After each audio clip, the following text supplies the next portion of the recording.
EAGLES, Eagles.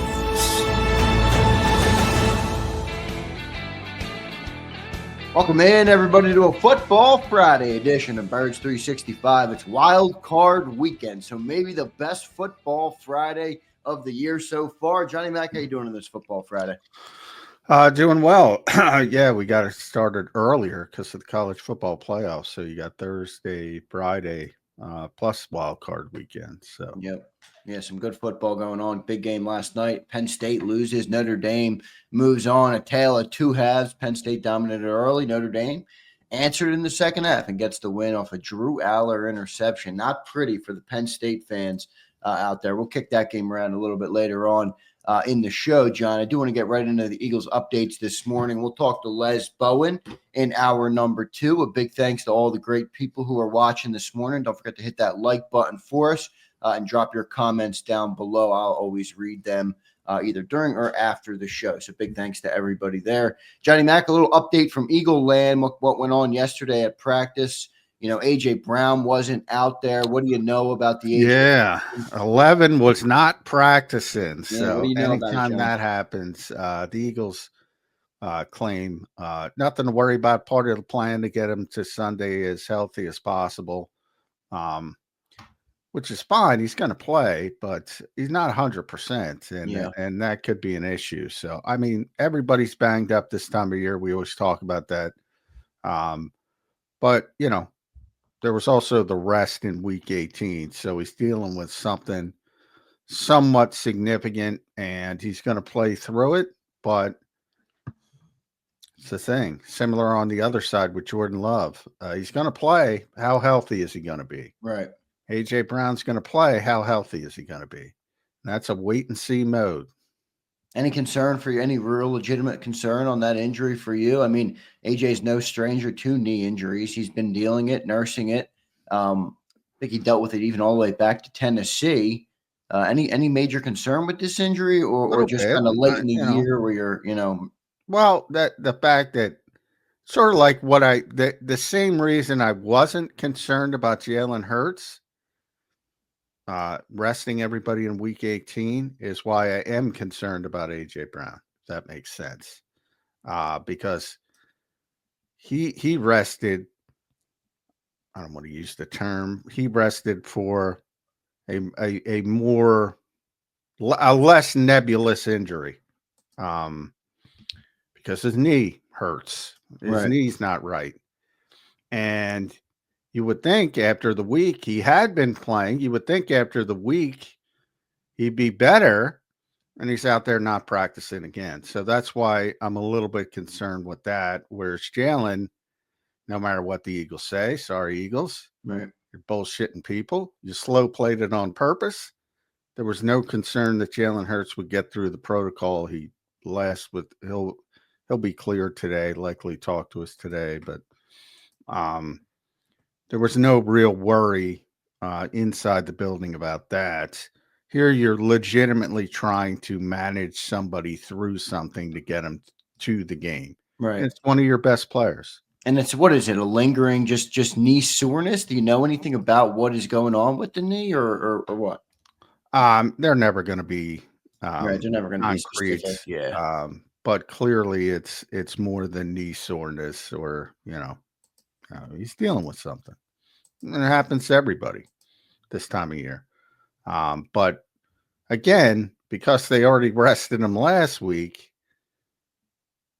and he's out there for a short period on Wednesday and he's not practicing Thursday, it's not positive to me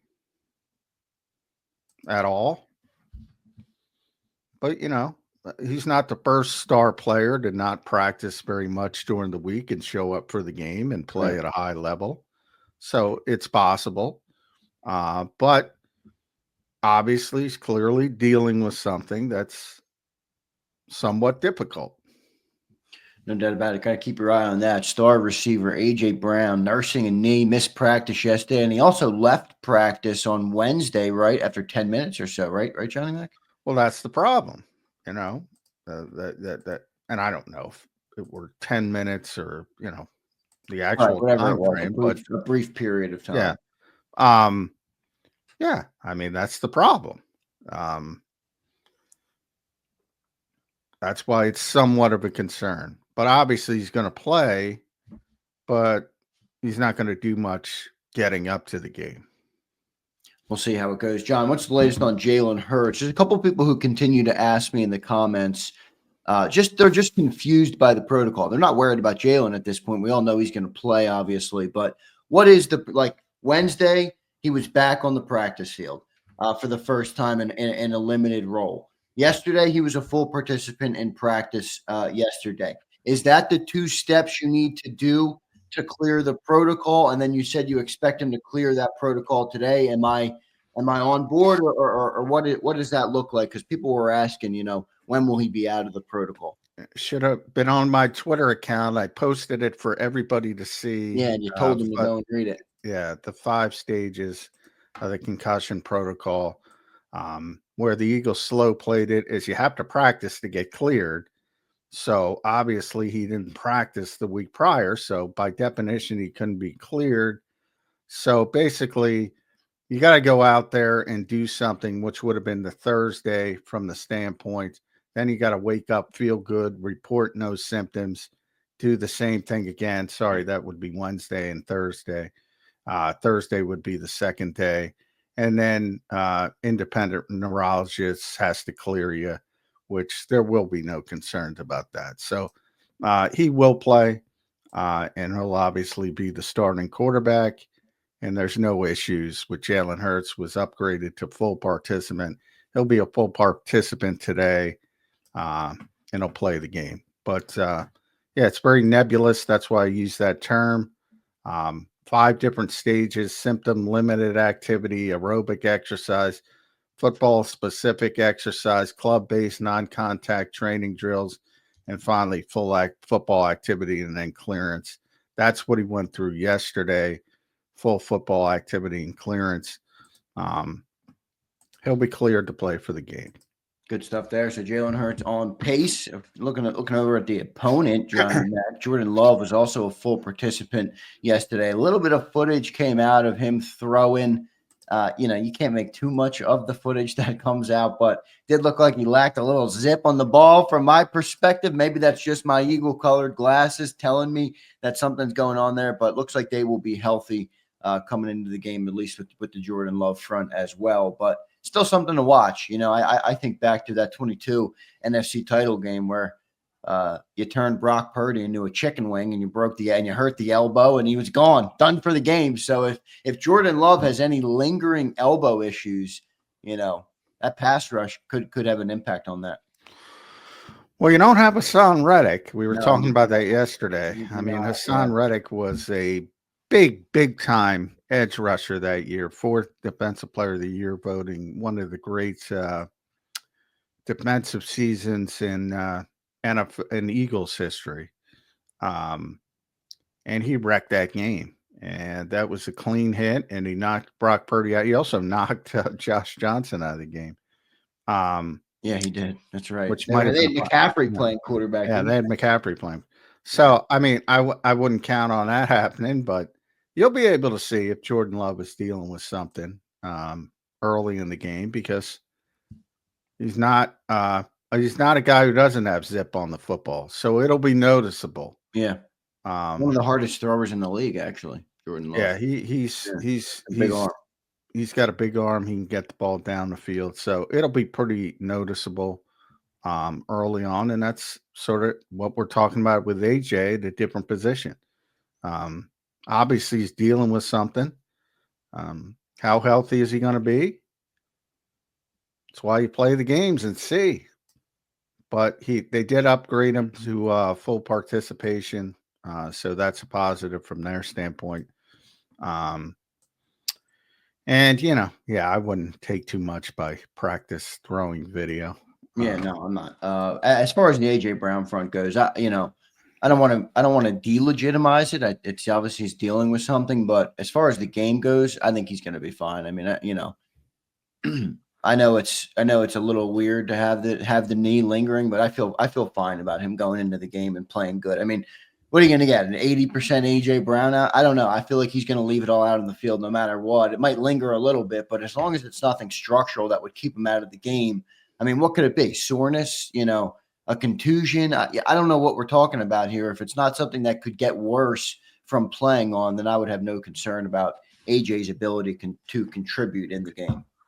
Well, yeah, I got concern. So, and I love A.J. Brown, but when you don't, again, when you have a week off and you show up to practice and you can't finish practice, and then the next day you don't practice, that ain't a good sign in NFL terms. Right. So, and the Eagles made it very clear to not panic people. That's fine because that's what they want to do. But, when you start asking me those questions about, is this a run game? This is a run game now. Yeah. Full-fledged. And they don't want to make Green Bay aware of that as much as possible. But that's how I kind of take it. I mean, yeah, that ain't normal. I wouldn't downplay it the way you were downplaying it. Well, no, look, I value your opinion when it comes to that because you've always been very, very, very clear and very open on what injuries concern you and what does not. You said from the start, John, the day after the Jalen Hurts concussion, you said, I'm not worried about Jalen Hurts' concussion. You said you saw him in the locker room. Some people believed, some people, still had some concerns. And now you're concerned about the AJ injury. So, you're fully transparent about it, which I appreciate, but we'll see. We'll see how it goes with AJ Brown in this game. But other than that, John, even with the nicked up AJ, assuming obviously Jalen Hurts returns, which he will, you're gonna have all 22 starters, man, for the Philadelphia Eagles from week 1 that will play in this game. So I joked on the afternoon show. For anybody that doesn't like the Eagles' approach with resting players and off season and whatever it is that they do that you don't like, you better get over it because they are not going to change anything. They are healthy as can be, really unprecedentedly healthy for an NFL team in January. Yeah, it's as good as you can get. So even as we talk about certain guys being banged up, I mean, yeah, usually you're missing a couple players to say the least, and to be able to roll out 22 starters, even though some guys have been banged up. Dallas Goedert able to get back last week. Yeah, that's not typical either. So overall, it's a positive.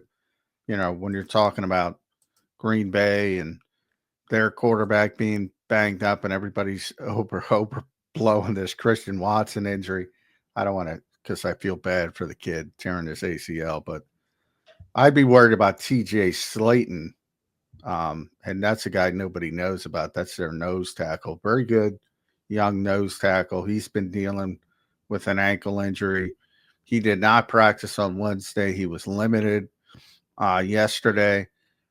Much more important to what they want to accomplish because obviously they're going to have to try to limit Saquon Barkley as much as possible, and not having him would really be impactful to their team. So from their perspective, that's one to keep an eye on. But yeah, if you look at every team in the playoffs, the Eagles are probably the healthiest. And yeah, I did, Nick, when Nick spoke on Wednesday, he used the term luck, and I'm glad he did, because part of it's luck when you talk about those people arguing back and forth. This is the way they do it. This is what, there's a bunch of ways you can do it. And part of it is luck. And typically NFL teams don't want to talk about that, but it is, Now, Brandon Graham, if you want to go back, tore his triceps. That's what I mean. If you tear your triceps, you tear your triceps. Right. Christian Watson tore his ACL. He tore his ACL. There's nothing you can do to prevent that. Yeah, right. So, I mean, injuries happen in this sport, and the Eagles have gotten lucky from that perspective this year. Yep, for sure. No doubt about it. John, a couple more guys I want to talk about, and we'll have Les Bowen coming up in hour number 2. So great. I'm looking forward to talking to Les. Always gives it to you straight about the Philadelphia Eagles. I'm looking forward to seeing what he thinks coming into this playoff game this weekend. Eagles, Packers, Sunday, 4:25. Get your popcorn ready, everybody. Our 5-day extravaganza of football started last night, and it was started with a great game last night. I was locked in on that game last night. A great football game. There'll be another game tonight with Ohio State, Texas. And then you get right into Wildcard weekend, man. So a lot of good football in the next couple of days. Definitely enjoy that one. Johnny Mac, I'm going to ask you about the kicker, Jake Elliott. You know, your buddy, Ed Krause from SI, tweets out yesterday a tweet. Man. Hey, Jake Elliott missed from 33 today, and he followed it up with a make. But you know what everybody takes from that. What do you mean he missed from 33? The concern on Jake Elliott, John, is how high for you coming into this game? It's somewhat high because he's had less than stellar season when matched up again. He's missed 9 kicks this year. I think he missed a total of 11 over the prior 3 seasons. So he hasn't been the same. Yeah, 9 this year and 11 in 3 seasons coming into that. Yeah, he hasn't missed a lot. So, you know, from that standpoint, yesterday, and I retweeted in my SI story, Ed's tweet, he did miss. Yeah, look, it was windy yesterday. I mean, really windy. I know, but is that a good excuse? Do you think? I mean, well, I think it is because anybody's going to struggle in that wind, right? And both kickers on both sides here saying it would equal the playing field. Exactly. Gotcha. And it's going to be nicer on Sunday, at least the projected. It's not going to be much wind. So the past 2 days have been really, really windy. And that 33-yard that he missed, he happened to hit a gust. I mean, if you saw the football, it just died. And then he went and hit a 35 and a 37. So, yeah, I wouldn't be too concerned. Because you're concerned about AJ. I'm concerned about Jake the Make. Well, I'm concerned. Jake the Make in Eagle Land. I'm concerned more from the overall perspective. Like the 33-yarder, I know why he missed that kick. Yeah, right. The other ones, I don't know why he missed. Those are more concerning. Yeah. Right. Wind is an explanation. When you just shank a 39-yarder like you did last week, then you're like, oh, what's going on there? Yeah. Yeah, so I'm just talking specifically about that kick because Ed put it out there. You should have saw the football. It was like it was crazy. It was a cold day yesterday. You guys must have been a little frosty down there. Yeah, it's cold, really cold the last 2 days. And you know, I think it's funny because Green Bay was practicing inside on Wednesday. I don't know if they practiced inside yesterday. I didn't see, but I think it's funny. But, you know, there's probably 8 feet of snow out there. So, you know, neither team is going to be affected by the weather from that. I don't think that's going to be an advantage for either team because obviously Green Bay is prepared to play in the cold weather. But, yeah, I think it's going to be a pretty nice day, at least. Yeah, that's what it looks like. It looks like it's cleared up. It's actually looked like the pendulum has shifted, as you just mentioned, back to really a pretty nice day in the city on Sunday. And now I see a little bit of snow potentially on Saturday, but probably nothing that will linger. And then you got 40-degree high on Sunday, 40 and sunny on Sunday. So could be a nice day for the game this weekend. Yeah, and so my shift, you know, Jake Elliott long term, he did kick that 50-yarder in Washington. He finally got one. Or was it? I think it was. Which game was that? Everything runs together. Anyway. Wait, what'd you say? I'm sorry, I missed it. He finally kicked a 50-yarder. It was 50 on the dot. That might have been the Commanders game, I want to say. Yeah, Washington. Yeah. 50-yarder on the dot. So he finally got that. I thought maybe, you know, that would get him going. Hasn't been the case. I'd let him kick off. I don't know if it helps or hurts, but I'd let him kick off because I would too. Braden Mann hasn't been doing a good job. So what can it hurt? Yeah, Thomas Mott brought that up yesterday. He's like, I don't know if correlation is causation here, but I don't really care. I'd rather just let him kick the damn kickoffs off. Yeah, let him kick it off. Now there's a concern from there, because you know there is a bigger concern. It's like Dallas week with Turpin. Nixon is right there with him as the best kick returner in football. So you do have to be a little bit careful, but I don't see anything from Braden Mann that says, oh, he's much better than Jake Elliott. So, you know, if I can get him better, try to get him better. Let him kick it off. Yeah, no doubt about it. A couple super chats I'll get to real quick. Eduardo checks in. We'll call Jake Missy Elliott till he makes a field goal. Well, he did make a couple, but yeah, that's the new nickname. Well, he's made a lot of field goals. Jake the Make is no longer, and he's now Missy Elliott is what they're calling him in the chat.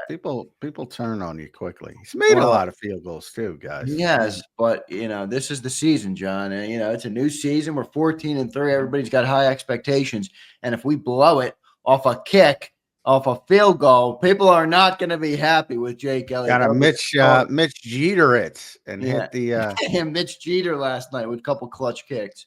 Rock Steady checks in. I think we messed up taking our foot off the gas. If you're talking about Penn State, you would be correct, my friend. You guys physically dominated Notre Dame in the first half of that game.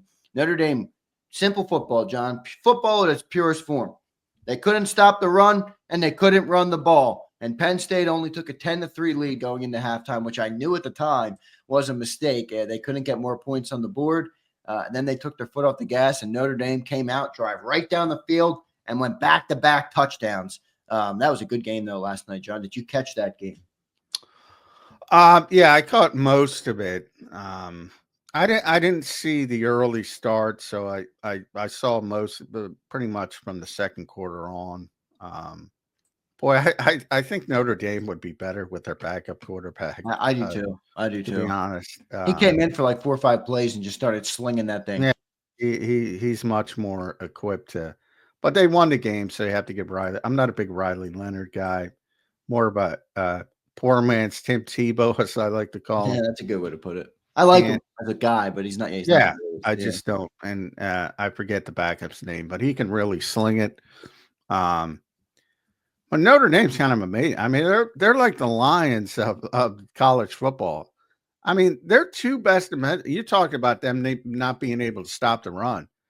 Well, their best player on defense, Riley Mills, is out.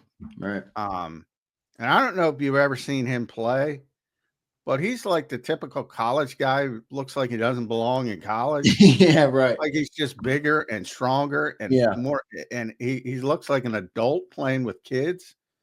That's what Tyler Warren looks like too, by the way. The Penn State tight end. Offensively, he's got some of that. Well, he is an adult. He's like 26. Yeah, he's a beastie dude. But they don't have Riley Mills, who's going to be a first-round pick in the NFL. And they don't have Benjamin Morrison, who's the best college cornerback in the country. He got hurt. And he's going to be a first-round pick. And they keep chugging along. So I've become a fan of Marcus Freeman. I know a lot of people don't like Notre Dame, but I like Marcus Freeman. I'm a big fan of Marcus Freeman. And the fact to be able to lose 2 players like that and still get to the point they're at is pretty impressive. But yeah, Penn State's quarterback was just abysmal. Yeah. I think I saw after the game, their receivers had 0 catches. How is that possible? I don't know. I do not. Like I said, Benjamin Morrison isn't out there. I'm like, how is that possible? 0 catches for 0 yards. I mean, who told me that Drew Aller was a top pick? Crowley, where are you, Crowley? Well, sadly, Crowley is probably right because, he looks the part. He fits the suit for old Brady Bunch fans. I'm aging myself, but he looks like an NFL quarterback. He, quacks like an NFL quarterback, but he don't play like an NFL quarterback. So yeah, he just had a bad game. So I know a lot of people don't like James Franklin, and I'm not a fan of James Franklin when it comes to messaging, but he didn't do anything egregiously bad. The quarterback just had a really bad game. Bad game. I'm not a James Franklin guy, but I can't blame it last night on him. Crowley says he is a top pick. Crowley, you're right. He probably 6'5" with a huge arm. Crowley, you're probably right. He will be a top pick, but he's not worthy of being a top pick. Is how I would describe it. And it's good that he's going back to school for a year, but that was a tough finish for Penn State faithful, and I know we have a lot of those guys in our chat.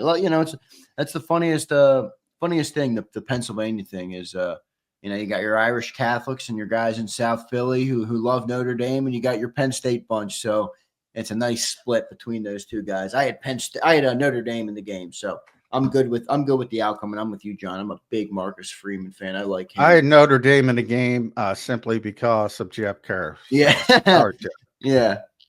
There Sorry, you go. Jeff.